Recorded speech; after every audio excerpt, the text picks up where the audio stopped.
Next question. Mr. Virtual President, do you believe that an attack by Kim Jong-un is imminent? I don't know. I mean, that's the real problem, isn't it? We don't know. In fact, the actual problem is we don't know how much Kim Jong-un doesn't know. Look, all dictators make the same problem, because the problem with the dictatorship is that no one has the courage to actually tell them the actual truth. All of those generals you see with all of those medals, there's not one of those guys that's willing to tell him the actual truth. Kim Jong-un may actually believe that North Korea is more powerful than both the United States and South Korea combined. I can tell you what we do know. We know that North Korea has nuclear weapons and have detonated them. And we know that North Korea has intercontinental ballistic missile technology. We also know that Kim Jong-un has publicly declared war on the United States of America and promised a first nuclear strike. Now, some people say we can ignore him, the way you might ignore a crazy man in a rubber room who says, I'm going to kill you.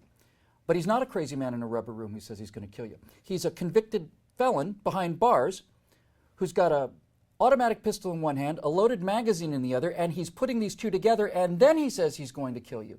Now, that kind of threat you simply cannot ignore. Look, my job as virtual president, my primary job, really my only job, is to defend the American people.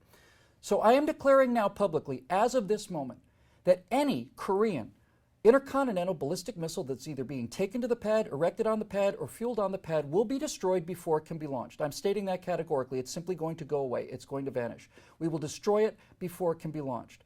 We have deployed our Aegis-class cruisers and destroyers to the Sea of Japan. They have an extremely capable anti-missile technology with the Standard 3 missile, but we're not going to allow him to take the shot in the first place. The problem with the smoking gun is the gun has already been fired, and we're not going to allow that to happen. So I'd like to speak directly to the Kim regime now, because none of their people have the courage to speak to him directly. So I'd like to speak directly to the leader of this North Korean criminal regime that has inflicted these kind of miseries on their own people for 60 years now.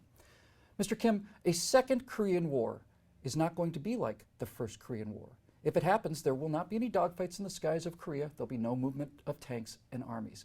A second Korean War would be brutal, violent, and very, very short.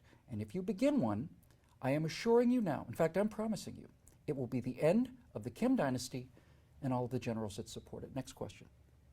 Mr. Virtual President, are you willing to take the use of nuclear weapons off the table? Will I take nuclear weapons off the table? Categorically not. Categorically not.